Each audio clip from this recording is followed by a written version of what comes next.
Assalamualaikum Bang Iksanuddin Nursi, apa kabar? Waalaikumsalam Wah, apa? warahmatullahi wabarakatuh. Aisan kali pemirsa Rasio Radio. dan pendengar radio Rasio TV. Waduh, Alhamdulillah sehat ya barusan tuh. Alhamdulillah, insya Allah udah Insya Allah, keringetan nih. udah keringetan. Ya, olahraga udah selesai Bang? Nah itu penting ya, Alhamdulillah sudah itu selesai. dia.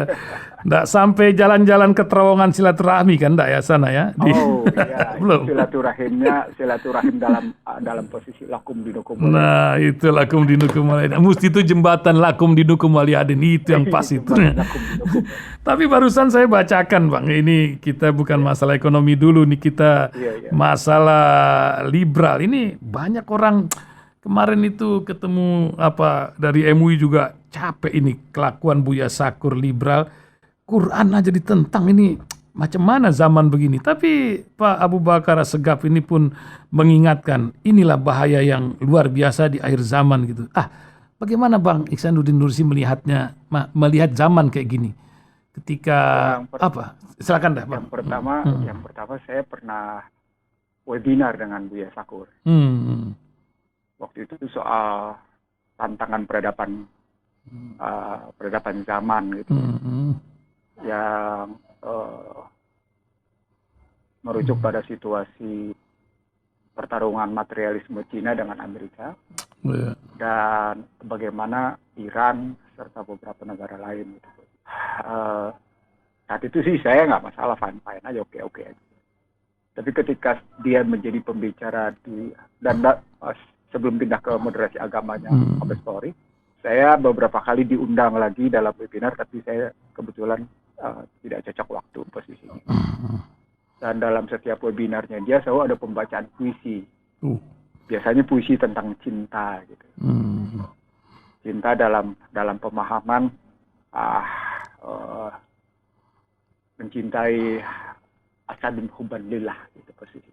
Jadi hubban lillah itu dikemukakan dalam perspektif hubungan manusia dengan Allah, hubungan manusia dengan lingkungan, dengan keluarga, dan dengan semuanya posisi.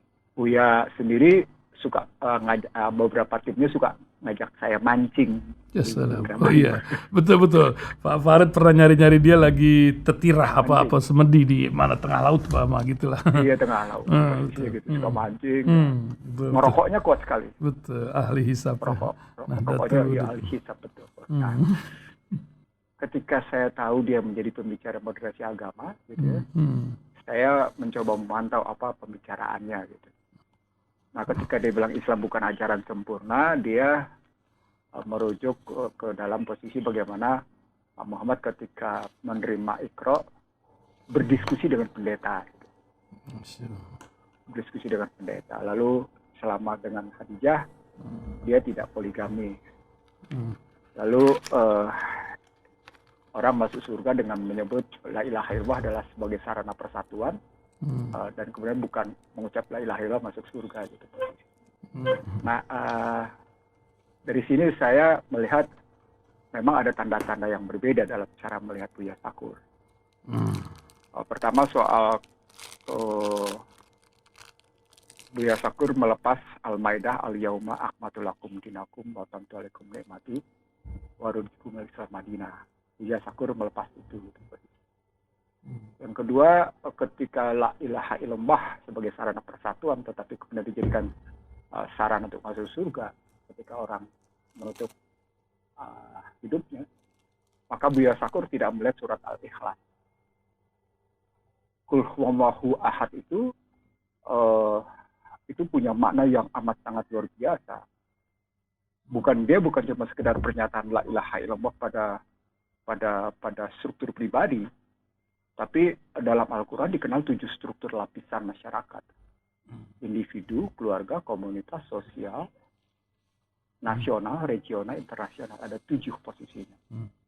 Pada tiap lapisan ketika diterjemahkan ke dalam Al-Ikhlas, ke dalam terjemahan Qul huwallahu ahad, ini pembelajaran saya bukan sekarang, kayak Ihsan Farid dan Dengar. Ini pembelajaran saya dengan sejumlah kiai yang tidak perlu saya sebut namanya, tapi lebih dari 3-4 kiai kalau masuk ke dalam perdebatan di sini. Perdebatan bukan dalam arti apa-apa, tapi perdebatan dalam pengertian bagaimana memahami Al-Ikhlas yang luar biasa itu. jika melihat al-ikhlas di mana Muhammad dan umat manusia sebagai subjek, maka perintah kepada individunya adalah memang tidak bisa mensyarikatkan Allah. Itu pengertian dasarnya, itu yang paling akar adalah tidak bisa mensyarikatkan Allah. Padahal qul huwallahu ahad ini maknanya tidak lain tidak bukan adalah la ilaha illallah. Jadi artinya ketika alastu rabbikum qalu bala sahibna, maka pada akhir hayatnya juga harusnya la ilaha illallah. Itu berarti terjadi konsistensi dari mulai ruh dihembuskan sampai dengan ruh dipisahkan dengan jasad. Itu yang saya tidak lihat kajian pada Buya Sakur, gitu ya, posisi. Ini mendalam sekali, sangat mendalam. Bagaimana Al-Araf 172 bisa menyatakan alastu rabbikum qalu bala sahibna, lalu kemudian seseorang itu selesai hidupnya dengan baik, andai kata dia konsisten menjalankan alastu rabbikum qalu bala sahibna dengan la ilaha illallah. Itu manusia sebagai objek untuk menegakkan la ilaha illallah. Karena dia manusia menegakkan sebagai objek yang menegakkan ajaran, maka ketika dia dalam kehidupan la ilaha illallah dalam pengertian ajaran, maka yang hanya bisa menyatukan umat manusia di dunia itu adalah la ilaha illallah. Jadi Buya Sakur tidak bermain semantik yang bermain semantik yang terbatas, kalau boleh saya tambahkan, bahkan sangat terbatas.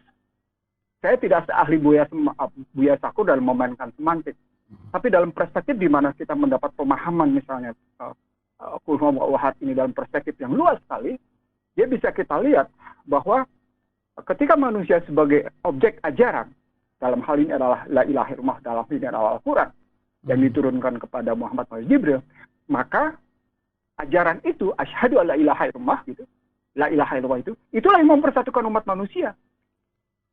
Karena dengan ajaran lain tidak akan pernah bisa mempersatukan. Jadi levelnya tetap kembali pada struktur lapisan masyarakat. Pada level individu, la ilaha illallah itu adalah bentuk konsistensi, bentuk istiqomah dari alastu rabbikum sampai dengan posisi sampai dengan akhir kehidupan la ilaha illallah. Pada struktur masyarakat sosial, komunitas sosial dan nasional, bahkan sampai dengan internasional, maka kebersatuan keluarga, kebersatuan komunitas, kebersatuan sosial, bersatunya masyarakat nasional, bersatunya masyarakat regional dan internasional, itu hanya bisa terjadi jika menegakkan ajaran la ilaha illallah. Dengan begitu sebenarnya kajian Buya Sakur tidak lengkap ketika dia sampaikan itu dalam modernisasi agama di Mabes Polri. Itu tadi saya bilang saya tidak sepandai Buya Sakur dalam memahami semantik, gitu ya.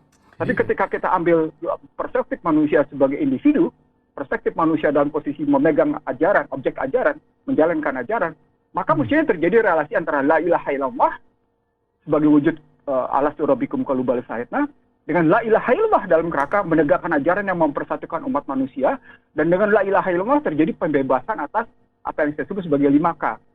Pembebasan atas ketertindasan, kebodohan, kemiskinan, ketimpangan, dan kehinaan. Itu hanya terjadi ketika kita menegakkan la ilaha illallah. Itu perspektifnya amat sangat luar biasa. Tapi itulah yang tidak dikehendaki oleh, kalau balik lagi ke Al-Baqarah 29, 30, 31, 32, 33, 34, jelas tidak dikehendaki oleh materialisme, jelas tidak dikehendaki oleh sekularisme. Jelas itu tidak dikehendaki. Makanya kemudian setan meminta penangguhan. Makanya setan diberikan izin penangguhan sampai dengan akhir dunia, dan kemudian diberikan keleluasan mengganggu, tapi dengan catatan, bagi mereka yang ikhlas menegakkan la ilaha illallah, engkau tidak akan pernah mengganggu. Jadi saya kira itu kajian kita yang kedua soal Buya Sakur. Kajian kita yang ketiga tentang Buya Sakur dalam perspektif moderasi agama. Kalau moderasi agama, mestinya kita tidak hanya bicara fokus pada Islam. Oh iya, ini juga. Nggak boleh moderasi agama itu hanya pada Islam. Maka ketika Anda bicara moderasi agama hanya pada Islam, maka Anda sedang menjalankan agenda Rand Corporation. Ya, karena banyak juga. Wahai pendengar radio dan radio rasio serta rasio TV. Ketika Anda menjalankan moderasi agama hanya pada fokus Islam, maka Anda sedang menjalankan Rand Corporation. Anda sedang menjalankan agenda State Department of US. Ini tegas kalimat saya ini. Kita boleh beradu referensi. Saya ulang, saya boleh beradu referensi dengan, katakan dengan intelektual Indonesia. Tidak satu dua, saya berani. Rand Corporation. Subhanallah, saya tidak sedang menantang, tapi saya mengatakan, saya punya dokumen yang cukup, saya punya kajian akademik yang cukup solid. Jadi sekali lagi seperti saya menyatakan berkali-kali di Rasil, mbok ya kalau ulama itu mau mengucapkan sesuatu, belajar dulu, tabayun dulu, tabayun yang dalam. Itu saya kemukakan dalam persoalan COVID, saya persoalan vaksin, sampai akhirnya soal bagaimana Indonesia diserang dalam perspektif sekularisasi dan materialisme gitu. Kajian saya yang 3 hal tadi pada Buya Sakur. Dan saya kira cukup memberikan penjelasan kepada pendengar radio dan pemirsa radio. Ya, oke. Nanti urusan Range Corporation kita atur diskusi lain, Bang Ihsan Nurdin Nusi. Boleh. Tambah seru ini ya. Tapi kita balik lagi ke masalah. Tadi saya bacakan juga berita hutang kita tuh dari 21 negara Indonesia. 6 kuadran triliun, waduh 418 miliar US dollar. 10 negara yang nggak jauh-jauh dari kita saja udah 217 miliar US dollar. Cina nomor 6 apa nomor 5 tuh Hong Kong begitu. Nomor 4 Cina. Nah, yang saya mau tanyakan, ini kan negeri entah salah urus tah gimana ya. Belum lagi kita hitung-hitung bayar hutang, tapi kita tambah lagi hutang. Bahkan surat utang negara pun dibeli oleh BI. Tambah lagi mengguyur kereta api baru-baru ini. Mau kemana kira-kira ini? Ya, sementara para petinggi sedang jalan-jalan ke Eropa dan beberapa negara. Beritanya deforestasi, tapi lembaga hutan di sini bilang apa yang deforestasi? Nah, nampaknya kejujuran menjadi sebuah masalah di negeri ini. Apa yang bisa kita ambil hikmah?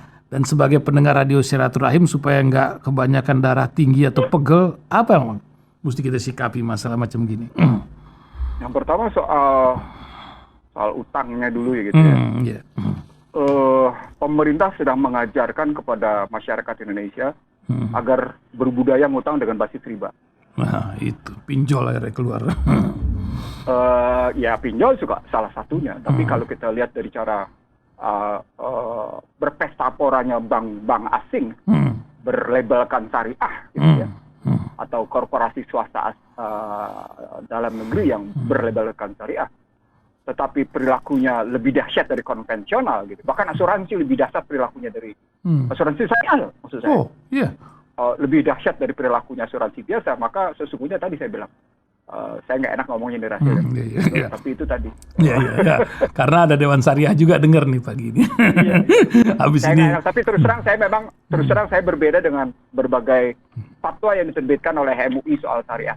Saya misalnya tidak setuju dengan reksadana syariah, saya tidak setuju misalnya dengan pasar modal syariah, saya tidak setuju dengan asuransi syariah gitu. Iya.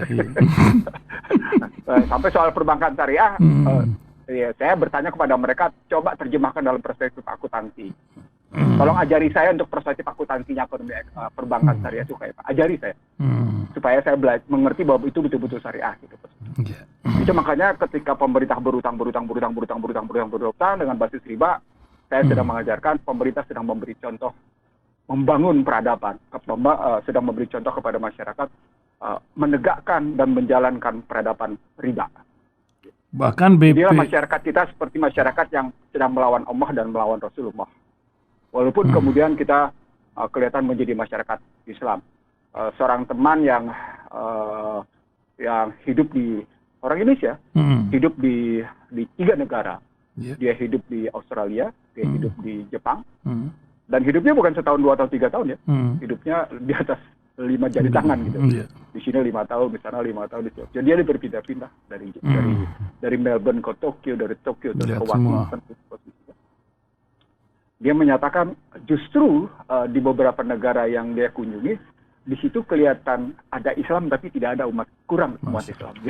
Iya, dengan bunga bank 0% begitu kan udah syariah. Tidak ada Islam. Betul.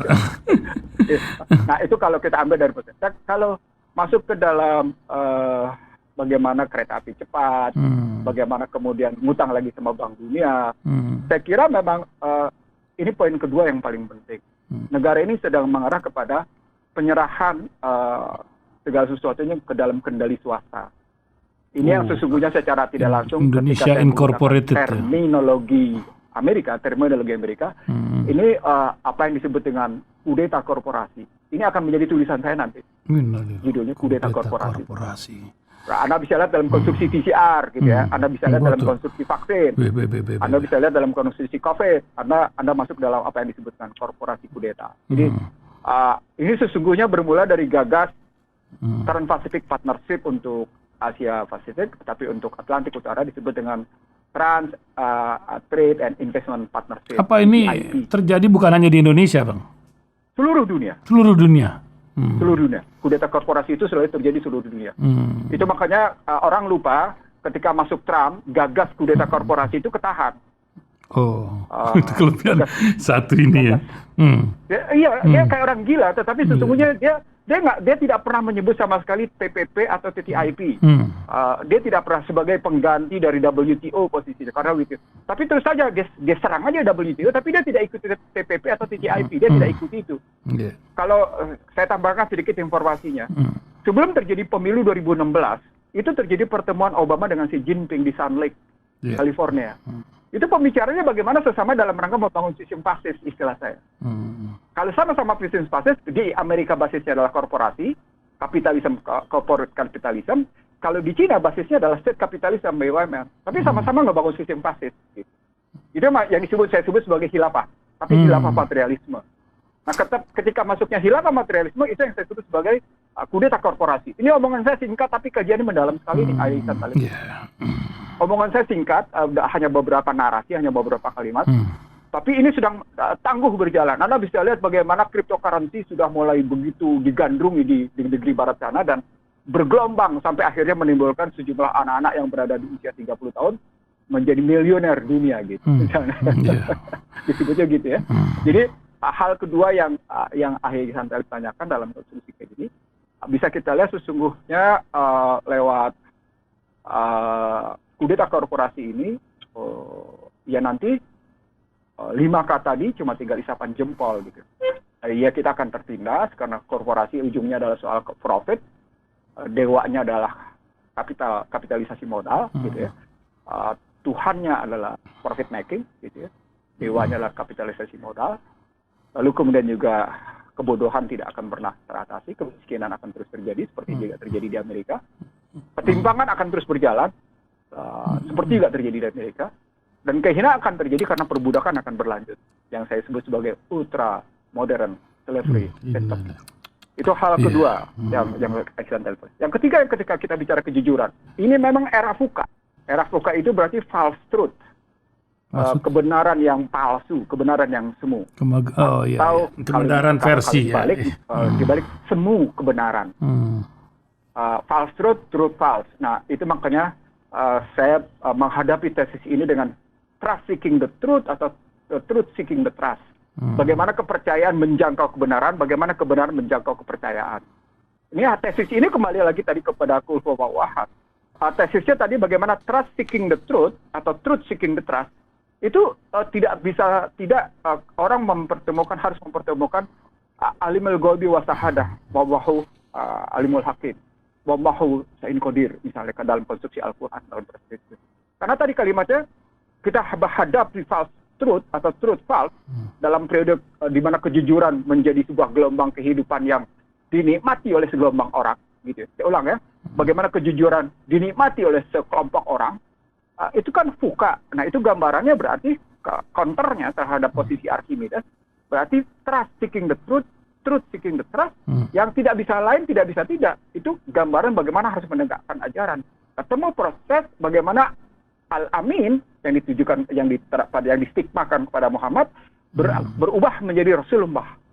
Peran orang yang dipercaya, trust, seeking the truth, Iqra. Lalu berajatlah la ilaha illallah. Jadi prosesnya begitu. Trust seeking the truth itu Al-Amin, orang yang dipercaya, menjangkau kebenaran Iqra bismi rabbik. Iqra bismi rabbik terus berkembang menjadi truth seeking the trust. Kebenaran itu kemudian membangun keyakinan orang bahwa yang disampaikan oleh Muhammad adalah benar. Gitu. Nah, itu berhadapan terus dengan yang namanya kepalsuan sebagai sebuah peradaban. False truth, kepalsuan sebagai sebuah peradaban. Materialisme itu palsu. Materialisme itu palsu. Materialisme itu walaupun Anda bilang itu realisme, tapi sesungguhnya palsu. Kenapa? Karena dia fana. Dia akan habis dari lumpur hitam menjadi nutfah, lalu kemudian jadi segumpal darah dan seterusnya sampai membentuk tubuh manusia, lalu kembali lagi ke dalam liang lahat, maka dia fana, maka dia sesungguhnya palsu. Dia yang hakiki adalah frekuensinya, ruhnya. Itu jadi ngelihatnya begitu. Ini Subhanallah, astagfirullah, saya ngejelasin ini bahasanya sederhana, tapi kalau dipikirin dalam banget ya akhiran kali. Makanya saya diem Maaf ya, aja. ini Betul. kajian filsafat yang saya sederhanakan nih. Penting tuh masalah kejujuran karena ini gampang disebut tapi konsekuensinya luar biasa gitu. Ini menjadi hal yang hal berharga sekarang ini. Lanjut Bang. Iya kan, modal dasar Muhammad adalah kejujuran. Itu di tadi saya bilang. Al-Amin itu Iya, itu dia. jadi dan trust seeking the truth. Itu kan kejujuran. Trust itu kan karena kejujuran. Tuh. Dia menjangkau kebenaran, Iqra bismi rabbik. Tapi dari Iqra bismi rabbik yang berwujud menjadi la ilaha illallah, dia menjadi menjangkau keyakinan. Jadi kemudian kehidupan penuh dengan keselamatan. Jadi tesis trust seeking the truth, truth seeking the trust, itu pada akhirnya adalah dua narasi yang mengisahkan siratul nabawiyah Rasulullah dari posisi al-amin, lalu kemudian sampai posisi dakwah tertutup, dakwah terbuka, lalu hijrah, lalu kita, lalu Futuh Mekah, lalu tegaklah sebuah khilafah keislaman posisinya gitu. Sederhananya begitu kalau diterasakan dalam bahasa sederhana gitu. Jadilah kejujuran itu punya makna sangat luar biasa. Dan ketika kejujuran itu hilang, maka sesungguhnya fondasinya menjadi sangat rapuh. Anda bisa lihat kerapuhan itu bisa terjadi misalnya sekarang ini kita bisa lihat bagaimana LRT tabrakan. Lalu Itu bisa kan, kita lihat asal muasalnya tidak ada PMN, sekarang ada PMN 3,14 triliun untuk kereta api cepat. Lalu kita bisa lihat sejumlah infrastruktur belangsakan, gitu. bahkan ketika Garuda dikutak-kutik akhirnya main salah-salahan ke belakang ya ketika kejujuran dari Gonta diungkap. Ketika Garuda dikutak-atik gitu posisinya dan kemudian Sandiaga Uno menyatakan seperti itu karena Sandiaga Uno adalah salah satu pemegang saham, maka kalimatnya begitu. Bagaimanapun Garuda harus diselamatkan. Termasuk Trans ya, betul. Bersama Hairul Tanjung. Nah, kalau begitu jika dia nuntut untuk diselamatkan sebagai menteri, maka sesungguhnya dia sedang minta menyelamatkan sahamnya kan begitu kalau lihat analisisnya. Lalu pertanyaan berikutnya, kenapa Peter Gonta ngomong sampai soal begitu? Kemudian dia kan komisaris. Diobok-obok. Banyak pejabat tersandra. Menyatakan penyewaan pesawat lebih mahal dari harga biasa. Saya kira mestinya dia bersikap seperti saya. Bagaimana saya melaporkan hasil investigasi saya tentang direksi? Saya laporkan itu ke otoritasnya, laporkan aja ke otoritasnya. Sampaikan ke Erick Thohir, sampaikan secara terbuka kepada KPK. Selesai. Nggak usah diumumin keluar, itu cari populer namanya. Kalau saya nggak gitu. Ketika saya jadi komisaris di dua BUMN, ketika saya ketahui ada korupsi, saya bicara dengan komisaris yang lain yang nutup-nutupi, saya ngomong sama menterinya kemudian tidak mau bertindak, saya bilang, lo pecat gua atau lo gugat gua, karena ini korupsi jelas. Tegas saya ngomong sama menterinya sekarang masih hidup. Lo pecat gua karena ini korup, atau lo gua gugat kalau lo nggak pecat gua. Nama gua dipakai nih, ini korupsi nih. Itu saya ngomongin depan seseorang, jadi saya tidak ngomong berdua, saya ngomong bertiga. Sampai dia kaget. Ini orang lain minta jabatan, lo minta dipecat kan? Satu lagi, di kasus lain, saya laporkan lagi juga ke otoritas. Ini korupsi, kayak gini caranya.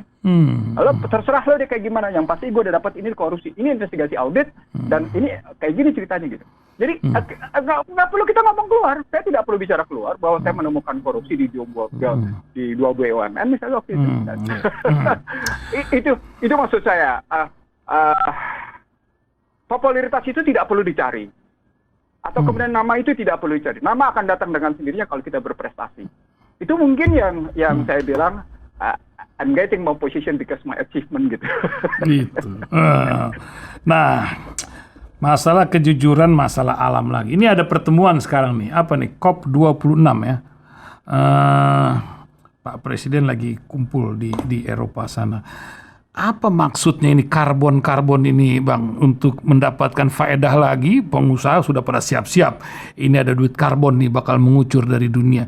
Apa kata orang Betawi nggak dikadalin lagi sama mereka gitu atau bagaimana Bang? Ini pertanyaan dikadalin lagi ditulis oleh Naomi Klein. Oh iya.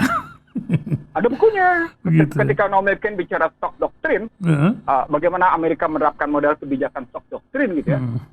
Naomi Klein lalu menulis buku lain dalam cerita COP gitu posisinya. Bagus sekali tulisan Naomi Klein di situ, cerita tentang perubahan global itu gitu posisinya. Ini kalau kita lihat di sini judulnya Naomi Klein, This Changes Everything. Itu judul bukunya. Jadi setelah shock doctrine, memang berpikirnya Naomi Klein itu agak ke kiri-kirian, tapi Naomi Klein membuktikan bahwa global climate change seperti saya bilang sesungguhnya sedang menjalankan gagas yang pernah disampaikan oleh Al Gore ke seluruh dunia tentang inconvenient the truth. Apa itu global climate change? Nah, COP26 posisinya adalah bercerita tentang kampanye terus-menerus tentang perubahan iklim. Nah, kalau perubahan kampanye iklim itu adalah soal gas emisi rumah kaca atau karbon, maka harusnya ngambil ke tesisnya Bill Gates yang pernah juga saya sampaikan di Rasil, bahwa emisi karbon itu sama dengan jumlah penduduk, ya, dikali services yang melahirkan emisi, dikali lagi dengan jumlah unit-unit yang melahirkan karbon. Nah, untuk menurunkan CO2, karena jumlah penduduk terus meningkat, ya harus turunkan jumlah penduduk katanya. Itulah sampai ada free child segala ya, gerakan anti punya anak, begitu, anak dua dan macam-macam lah gitu ya. Iya, dan itu yang Ihsan LGBT. Talib sebut sebagai depopulasi, yang Ihsan Yunus nyebutnya population restructuring. Lebih inilah, lebih ilmiah gitu.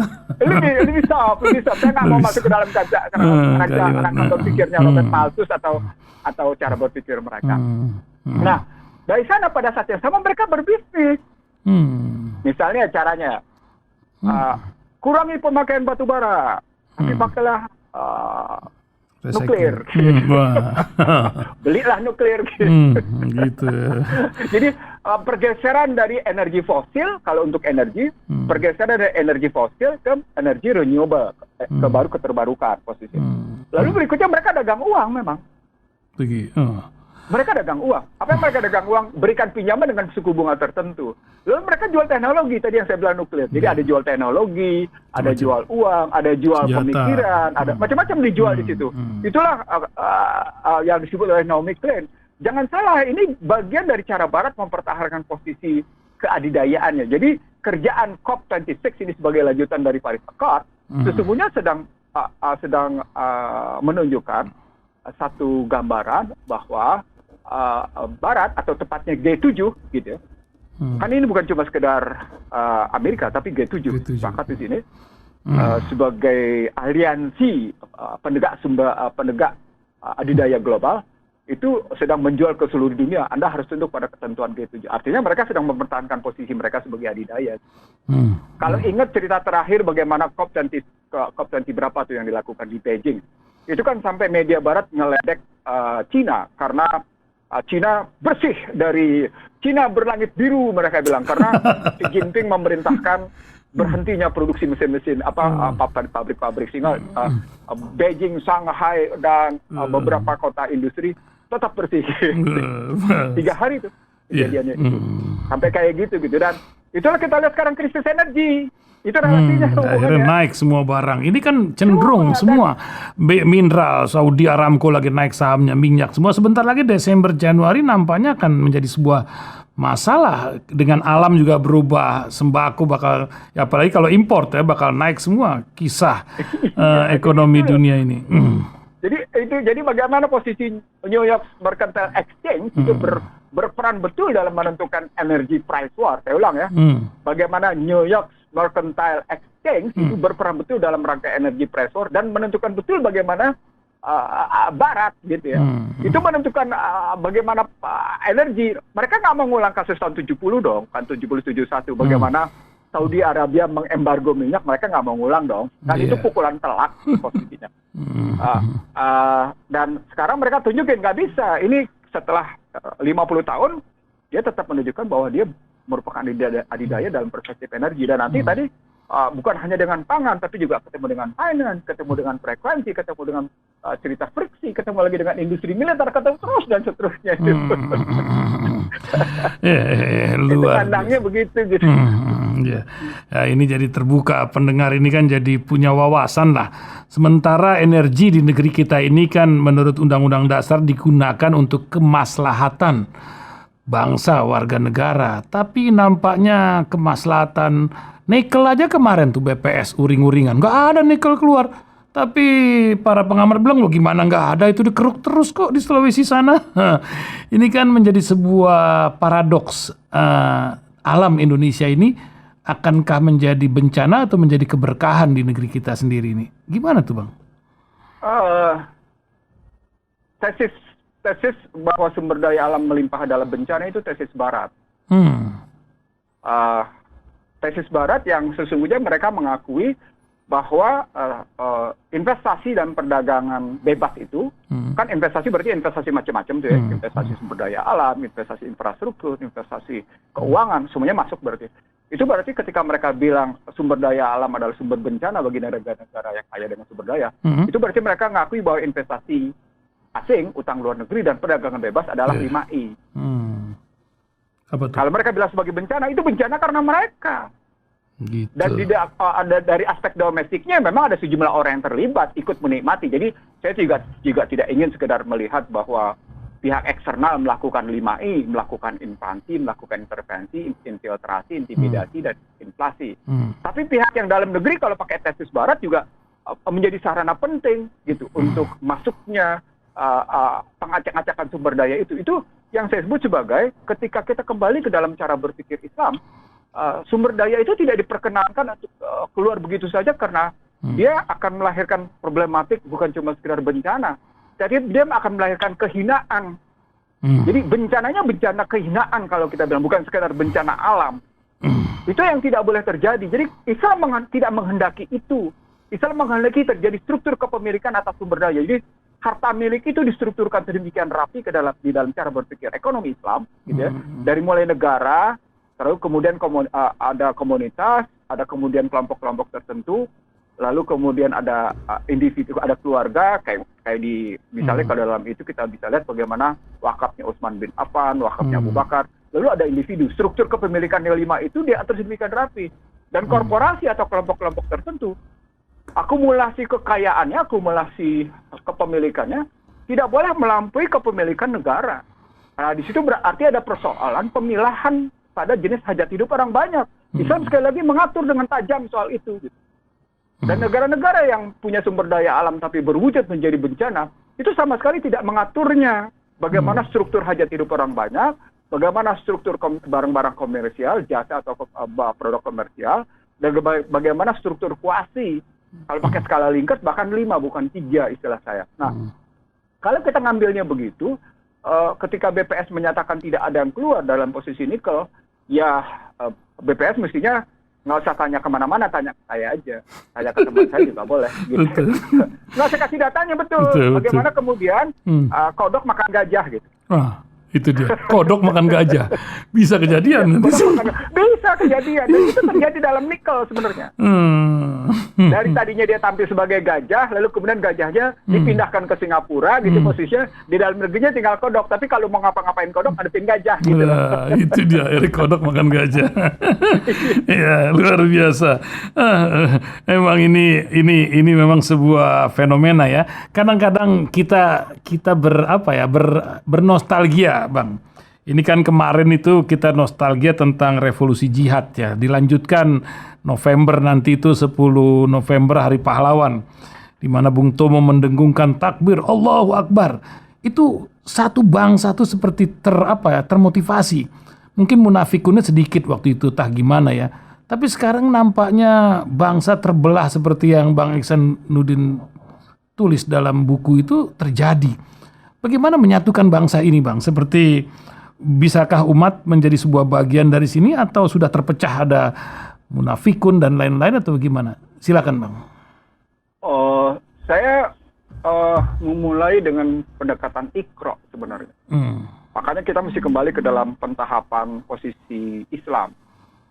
Tepatnya umat Islam di Indonesia ini dalam tahap mana? Apakah tahap dakwah terbuka, dakwah tertutup, dakwah hijrah, dalam tahap hijrah, dalam tahap jihad kita, atau dalam tahap Futuh Mekah, atau dalam tahap khilafah Islamiyah, atau dalam tahap konsistensi yang berjalan selama hampir 7 abad, dari abad 7 ke abad 14, dan setelah itu jatuh. Itu siklus 7 abadan selalu yang pernah pernah juga saya sampaikan tahun 2 tahun lalu gitu ya, soal siklus 7 abatan itu. Bukan 1 abad, bukan 7 abad. Nanti derivasinya ke 1 abatan. Ke 1 abad 2024 lah kalau 1 abad. Jadi jatuhnya 7, 5, 3, 1. Jadi ada siklus 1 abatan, ada siklus 3 abatan, ada siklus 5, ada siklus 7. Kalau siklus 7 kan Allah juga menceritakannya 7 masa 7 kan. masa. Ya. 7 masa itu berarti ada siklus 7 masa yang selalu terjadi dalam putaran kehidupan manusia di dunia. Nah, cerita tentang situasi yang berkembang di umat Islam sebenarnya bukan hanya Indonesia ya. Ya, muka bumi. Tapi di seluruh dunia, Anda bisa lihat seperti saya sebut, bagaimana Jeddah sudah ada hal-hal yang tidak patut bagi negara Islam misalnya. Bagaimana CNBC misalnya memberitakan Arab Saudi telah menjadi lebih modern dan terbuka ketika menyaksikan perempuan-perempuan berpakaian 2 potong di pantai gitu posisinya. Itu pemberitaan CNBC.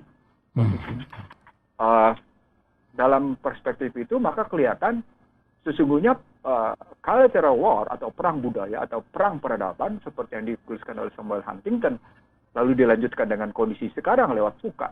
Fuka itu kan pada hakikatnya tadi saya bilang kudeta korporasi. Itu kan sebenarnya perang peradaban. Jadi kalau diambil value-nya itu perang peradaban. Nah, saya pernah bilang juga di Rasil bahwa dalam konstruksi perang peradaban itu dari aspek teknologi dan rapihnya organisasi umat Islam kalah gitu. Bagaimana teknologi mereka kuasai, tapi ternyata justru dalam konstruksi majunya organisasi mereka dan majunya teknologi mereka ada 2 fenomena yang tidak bisa diabaikan di abad 21 ini. Fenomena menangnya Hamas ketika Benyamin Netanyahu akan jatuh dan fenomena kembalinya Afghanistan ke tangan Taliban. Itu menunjukkan bahwa ya ayyuhalladzina amanu jaharu wajahidu fisabilillah itu hijrah dan berjihad di jalan Allah itu memang terpenuhi janji Allah dari perspektif itu. Jadi ini bukan cuma sekedar kemajuan teknologi dan rapinya organisasi, tetapi bagaimanapun sesungguhnya umat Islam dunia, khususnya umat Islam Indonesia, memang harus menata ulang pengorganisasian. Jadi cerita tentang Kementerian Agama adalah hadiah pemerintahan terhadap NU misalnya, itu gambaran pemecah belahan. Betul. Itu gambaran tentang bagaimana seperti minggu lalu dia tidak paham gagas Kiai Haji Hasyim Asy'ari, dia tidak paham gagas bagaimana Nurholis Majid, Islam yes, partai politik no, atau gagas Abdurrahman Wahid yang bermaksud membubarkan Kementerian Agama tapi mendirikan partai politik. Nah, kalau kita lihatnya begitu adalah satu mata rantai yang kuat dalam hubungan dengan kewajiban umat Islam menjalankan syariatnya dalam negara berdasarkan ketuhanan yang Maha Esa dengan kewajiban bagi pemeluknya untuk menjalankan syariat. Dengan kewajiban bagi pemeluknya untuk menjalankan syariat. Dengan kewajiban kan di situ berarti ada tiga kata posisi. Nah, umat Islam akan terus-menerus menjadi kurban sepanjang mereka tidak pernah bisa kul huwallahu ahad. Apa itu? Ya bersatulah umat Islam. Dalam tali la ilaha illallah, dalam tali Allahu Akbar, dalam tali syahadat.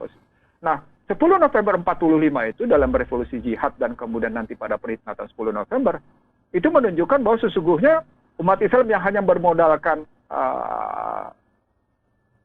bambu runcing itu bisa mengalahkan persenjataan lengkap dari sekutu. Padahal dalam niat Belanda menjajah dan sampai dengan hari ini proyek murtad itu tidak pernah berhenti. Proyek pemurtatan itu tidak pernah berhenti. Itu selalu terjadi, itu terus-menerus dilakukan. Nah, Allah menceritakan itu dalam Al-Baqarah 120 kan posisinya. Bagaimana Yahuda dan Nasrani akan terus mendekatkan itu sampai dengan kalian tunduk dan patuh di Al-Baqarah 120 itu. Dan sepanjang umat Islam berhasil dipecah belah dan kemudian bersedia untuk dipecah belah dan mengikuti model pecah belah, ya umat Islam akan terus-menerus menjadi kurban, menjadi objek mereka. Itu makanya ada sebuah kampanye menarik yang dilakukan dalam sebuah studi di Amerika sana. Sesungguhnya problematiknya bukan cuma sekedar ada permintaan untuk dipecah belah, tapi ada juga namanya pasokan untuk pecah belah. Jadi supply demand-nya jelas. Ada keinginan untuk pecah belah karena karena keinginan jangka pendek, demand-nya ada gitu, pakai hukum ekonomi. Ada permintaannya, ada demand-nya, tapi juga ada pasokannya yang memang itulah terjadi pada Sinokugronya, itu yang terjadi pada Van der Leyen, itu yang terjadi pada di Amerika posisinya kalau kita ngeliat kayak gitu. Itu yang terjadi misalnya di beberapa tempat lain. Di Indonesia itu dilakukan oleh kulit Melayu sendiri, sehingga tulisan seorang NU dari Sidogiri itu jelas sekali dengan menyebut sejumlah nama yang melakukan proses apa yang disebut dengan Islam Nusantara. Dalam begitu mereka tidak paham tentang perintah Al-Ikhlas tadi, tentang kaum hamba wahad. Yang saya bilang sesungguhnya Islam itu mempersatukan betul. Tapi mempersatukan dalam basis ajaran. Dan dalam indeks pribadi, dia kemudian memang menyatukan antara apa yang disebutkan ruhnya dengan yang namanya jasadnya, sehingga ruhnya kembali dalam posisi tadi, konsistensi tadi. Alastu rabbikum qalu bala sahibna, kalau kita balikan ke sana. Nah, sepanjang umat Islam tidak kembali ke sana dalam konstruksi Islam yang satu, ya nggak bisa enggak. Dia jadi korban pasti. Oke. Ya. Jadi peringatan bagi kita sesungguhnya sepanjang kita terus-menerus menikmati perpecahan ini, kita menari dalam gelombang dendang mereka, kita menari dalam posisi politik belah bambu, ya sudah. Akan terus-menerus begini gitu. Nah, itu di situ dibutuhkan pemimpin yang saya sebut sebagai bagaimana dia memenuhi 3M. Dia melindungi, dia membangun kecerdasan dan kesejahteraan, lalu membangun keyakinan bahwa perjalanan ke depan adalah benar. Amin. Ini kan sesungguhnya ketika pecah belah terjadi di seluruh dunia, termasuk di Amerika sendiri, ternyata kan dia tidak membangun kesejahteraan secara baik, dia tidak membangun kecerdasan secara baik, dan dia tidak melindungi. Jadi tesis bagaimana Michael Hart membuktikan tentang peran Rasulullah posisinya gitu ya, dengan bukunya 100 tokoh itu, sesungguhnya hingga sekarang menjadi abadi. Karena dari buku 82 sampai dengan 2012 dari BPN kembali, itu membuktikan seorang manusia bernama Michael Hart saja sebagai seorang sejarawan gitu ya, bukunya bertahan selama 30 tahun walaupun dia terus digempur terus-menerus gitu. Nah, itu luar biasa. Apalagi Al-Quran. Sementara Al-Quran kata kuncinya adalah bagaimana menegakkan la ilaha illallah. Wah, luar biasa, tak terasa 8.45 sudah berdenting tuh jam di waktu pagi ini. Manajer sudah bilang, waktu katanya. Terima kasih Bang Ihsanuddin Nursi. Terakhir semoga kita dapat pemimpin yang dapat membawa kita dalam keadaan baik bertemu dengan Rasulullah, insya Allah. Amin. Terima kasih. Mendapat syafaatnya di hari akhir nanti. Amin. Ya. Syukran. Paling kita harus sadari segeralah kita berpegang pada Al-Quran dan Hadis supaya kita tidak berfirqah. Insyaallah. Kalau kita terus-menerus berfirqah kayak gini, kita akan menjadi objek mereka. Iya. Syukran. Maka saya mohon maaf kalau ada kekurangan kepada siapapun, gitu. Dan kalau benar karena kehendak Allah semata. Wabillahi taufiq wal hidayah. Wassalamualaikum warahmatullahi wabarakatuh.